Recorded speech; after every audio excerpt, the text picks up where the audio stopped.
Hi everyone, this is Brian from Brian's Nation. I'm just going to do a special vlog today. I'm actually going to talk about Australia and about the police in Australia. Um, I'll start off basically with details about the police in Tasmania, for instance. Um, Tasmanian police have a rule. They're also like America and other countries, they don't obey their own laws. Uh, in Tasmania especially, I've noticed is that when police are called to a situation, they, as far as the police are concerned, you are guilty. There's none of this, you're innocent until proven guilty in Tasmania. You are guilty until you're proven innocent. That is the way that it is run here, especially in Tasmania. And what happens is, when the police do arrest you, and let's say you're put into the one of the remand centres, uh, within hours of them putting you in the remand centre, they then notify the press, stating that you have been arrested, you've been charged, what you've been charged with also when you are due to appear in court, your first appearance in court. So the publication goes out in the Mercury on television, and what happens is, because of all the publicity that you as a person that's been arrested, uh, the public considers you guilty.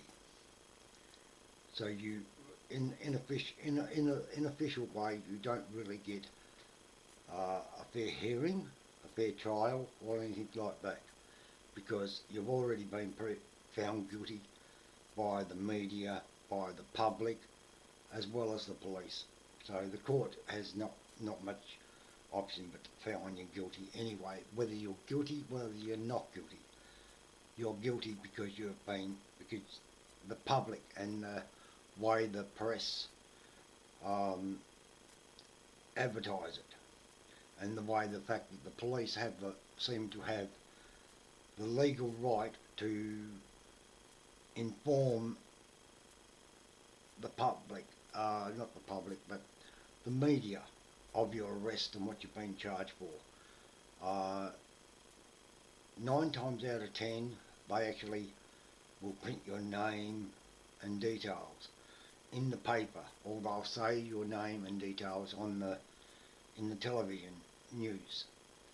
So you don't get a fair trial because you're already being publicised by the press on what you've been arrested for, what you've been charged for, if anything was found on your person, or pardon me, or on your property or in your vehicle, whatever it is. The police seem to like to leak it out to the press, so that the press get to really basically stick it to you as as the one that's being charged, and uh, you don't get an option of a fair trial. You don't get an option of fair hearing in the magistrate courts, because here you have magistrate courts and then you have the Supreme Court and so on and so forth. Well, you don't get a fair hearing in the magistrate courts, and you definitely don't get a fair hearing in the Supreme Courts, and you can be sentenced. Most sentences between 3 years and 5 years, mostly. There are some that are higher, depending on the crime, of course. For murder, for instance, in some circumstances you'll get 33 years. In other circumstances you'll get 40 years. And then you've got the situation of continually repeat offenders that appear in court, and it seems that well, you can do the same sort of crime and being a repeat offender, as they call it, a minor crime. Each time you do a crime, you don't get more time, you actually get less a time. An example of what I mean by that, you've been arrested for aggravated burglary, for instance. First time you go to court, and you may get sentenced in the magistrate courts, and usually in the magistrate courts you can get up to 3 years. That's the maximum in the Supreme Court, but it depends on whether you go to the Supreme Court or the Supreme Court. So the magistrate or the Supreme Court. And in the Supreme Court, if you're charged and found guilty on the same crime, you can get up to 5-6 years.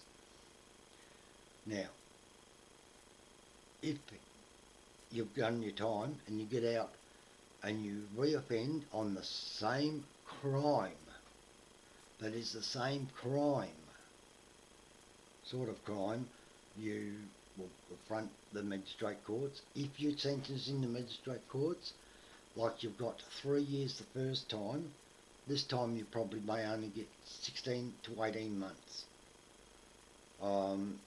as a deterrent. That's what it's called, a deterrent. So they'll give you 18 months for a deterrent to say, look, you've done wrong, think about what you've done. But then you've got someone that may do something more serious, and that person gets, say, 5 years first up. And then they get released, and then they do the same sort of crime again. They can get from 5 years to 7 years.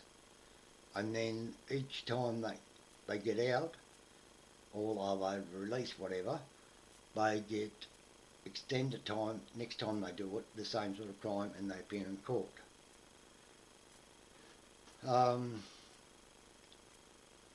If you get charged with manslaughter in Tasmania alone, the most you'll get, it sounds ridiculous, but it's true, the most you can get is usually around about 7 years. That doesn't increase, by the way, for each time you do this sort of crime. It decreases. If you do, let's think of another crime, car stealing, right? You steal cars. First time you may get 3 or 4 years, and then you may get a bit less and a bit less, and it ends up being, oh look, it's a waste of time with this person, we'll just give them 6 months just to keep them out of the way for a while. That's the attitude the courts have as well.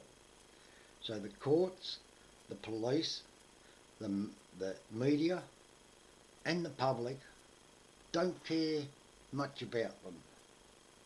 But when there's other crimes, like murder, yeah, there's an outcry for a while and then it all shuts up.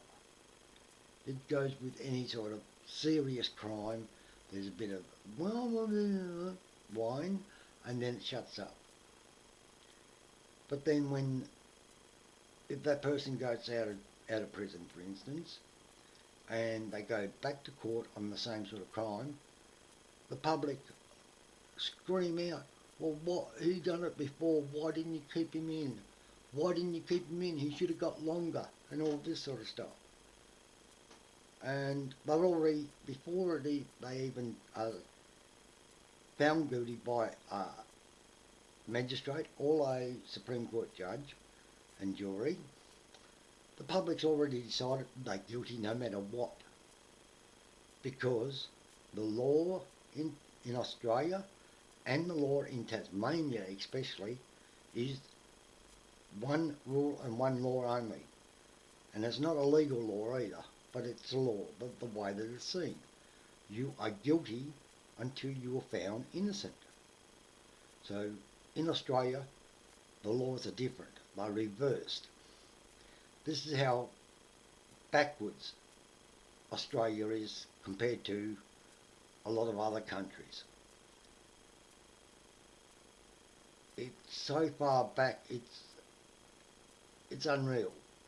They are dealing with, like in Tasmania for instance, they're dealing with criminal codes back in 1897 or 1933 or 1938, 1945 Acts, criminal codes. There's no up-to-date laws. They're all on the old program. Where do they get to do things? The police in Tasmania don't specifically shoot at first sight, but they like to fire them blaming taser guns.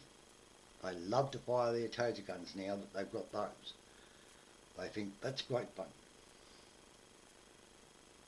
But they don't consider what can happen to the person. Now I've seen police reports and that on YouTube from America, and where a lot of people are tased. Now I've noticed a lot of black people are being tased more than the white, and I notice that when they get tased, the way they fall so hard and so straight, their body literally stiffens up. So their body is like this, they stiffen up and they just go jump like that, and they hit the back of their head or the side of their head. The police don't give a stuff. It's the same a lot in Australia too. The police don't give a stuff about you're being tased. Stuff you. We don't care whether you end up with a smashed head or brain injury or anything else. They have no consideration, no compassion for what they're doing. They treat all criminals with total disrespect.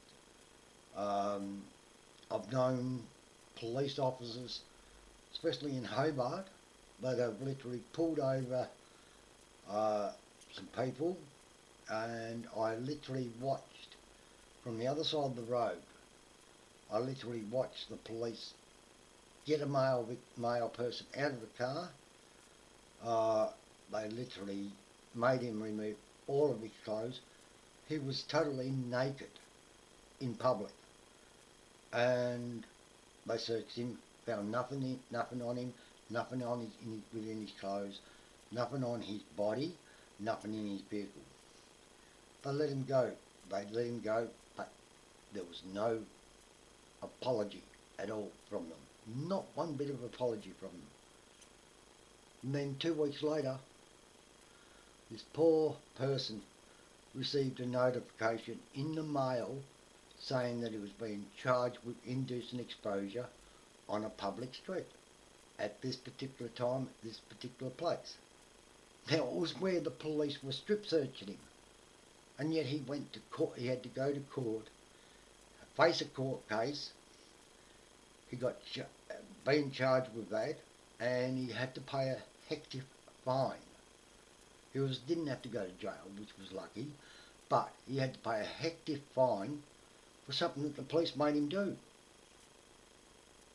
Where's the law? Where's the right? See, in Australia, we don't have a constitution. Well, not that I know of, not that I can find. I've been trying to find a Australian constitution or anything to do similar, and I can't find it because Australia do not have it.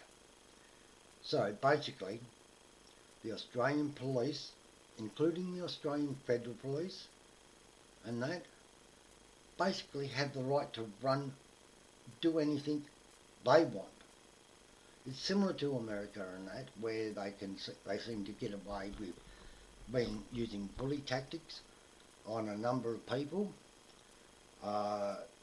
especially the darker African people.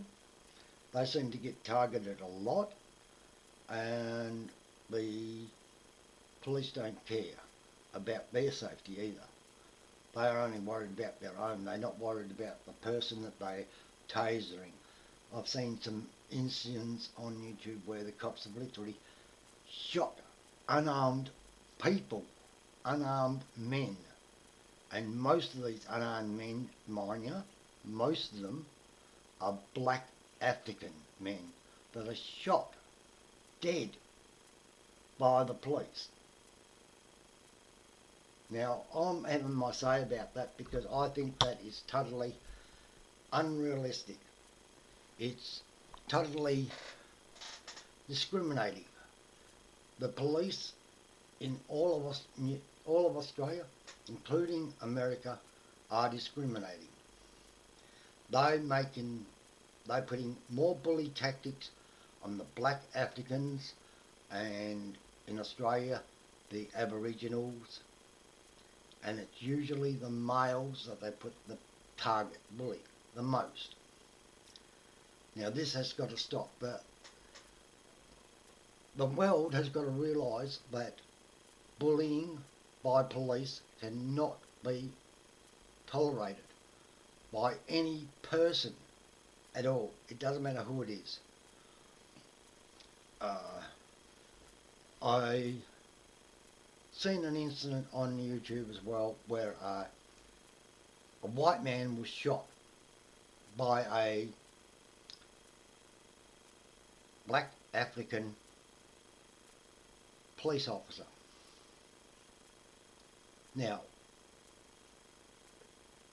within an hour of the shooting, the black African police officer, or black American police officer I should say, was arrested and charged with his murder. It was just like that. But then I seen another one where a white police officer shot a black American, and it was 72 hours before he was arrested and charged with murder. But a black African American cop is charged within an hour. This is where it's got to change. The white public and police force and everything else has got to stop targeting the black African American males and females. Black Americans altogether. They've got to stop it. Just like Australian police, state police and federal police have to stop targeting and discriminating on Aboriginal males and females. Now, this has got to stop. And if it doesn't stop, I can see that there's going to be more and more trouble between both the police and the black Americans. The police and the Australian Aboriginals. There is going to be disputes. There is going to be protests, and there's going to be so many other things happening because of this discrimination that keeps on going on. My skin, as you can see, my skin is white-ish, but I am an Aboriginal, so I understand what the situation is. But it has to stop. The discrimination, the victimisation, the bullying tactics by all police around the world has to stop. It is not lawful. They must stop. And we, as members of the public, have to have our say. We have to vote on it. Votes have to be set up to say what they can do and what they can't do. If not that, send the whole bloody lot back to school, training, learn different techniques on how to deal with it. I hate seeing these videos where I'm watching young black Americans shot in the street, killed I watched a copper do 16 bullets into one black young fella, young black African American. He was shot 16 times with bullets by one copper. It was 72 hours before they actually charged him and arrested him. And this is a copper. So where is it that these coppers, Australian or American, UK, wherever it may be, where are they serving their community, protecting the public? Where are they doing this? They're not.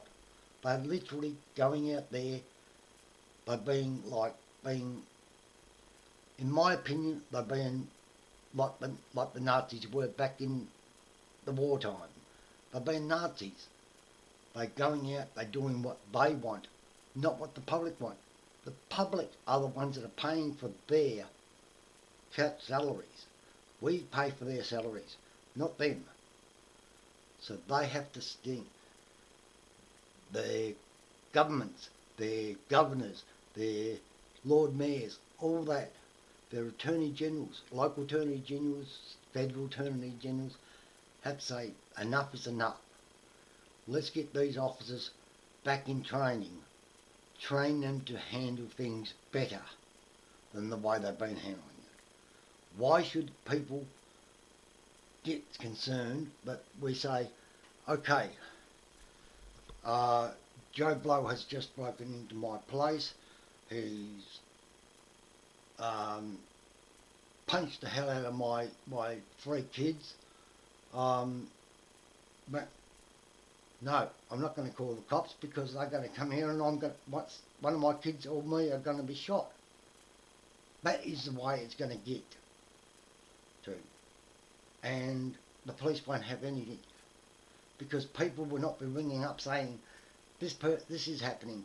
This person's just run down another person, or this person's walking around with a machete or a gun or something like that. We, the public, are not going to be calling the cops because we're going to be concerned that if we call the cops, we're going to get shot, or we're going to get tasered, or we're going to get arrested for nothing. I can see this happening many, many times. This is going to happen where people are not going to report any sort of crime that's going on because they know that the police are using excessive force, bully tactics, and a lot of discrimination and not understanding. I've seen one recently where there was a 6-year-old boy that was autistic or something. He was shot by the cops. A 6-year-old boy, a little innocent 6-year-old boy, was shot by cops. Because what? There was nothing that 6-year-old could be doing that would cause them to shoot him dead. I don't care what anybody else says. Nothing at all can entice a copper, a full-grown adult male or female copper, to shoot a 6-year-old boy. That is totally wrong. I've watched it where they've literally put their hands out when kids have been riding bikes. Put their hand out so that the kid runs straight into them, right straight into their arm, and does a flip off their bike, just so they can arrest them. I've seen so many different things. I've seen coppers get there and literally have the person gets down, is told to lay down on the ground on his stomach with his hands spread wide apart above his head, right? I've literally seen it where cops have gone in there, they've stuck their knee right in his back, and then they've tasered him, and he was doing nothing wrong. I know that there are situations to do with tasers, because there's so much energy going through these tasers, they can literally kill a person. if they do it the right, if they don't do it the right way, the power of that taser can literally stop a person's heart. Cops don't give a stuff. They're there. They've been told this is happening and that's what we're going to do. We don't give a stuff whether this person dies or not. It's not our responsibility. Oh, and don't worry about that, because our commander is going to cover our asses so that we don't get in any trouble. He's going to say, yes, we had a reason for doing it, and back us 100%. No, it's wrong. I don't care what any committee says, any federal law, state law, FBI, US Marshals, Philadelphia Police, Los Angeles Police. I don't give a stuff where you're from. If you're in the law surgeons, take responsibility for what you do. Take the responsibility. Don't hide it. That's what I have to say about the police, and I've already said about Tasmanian police and Tasmanian law.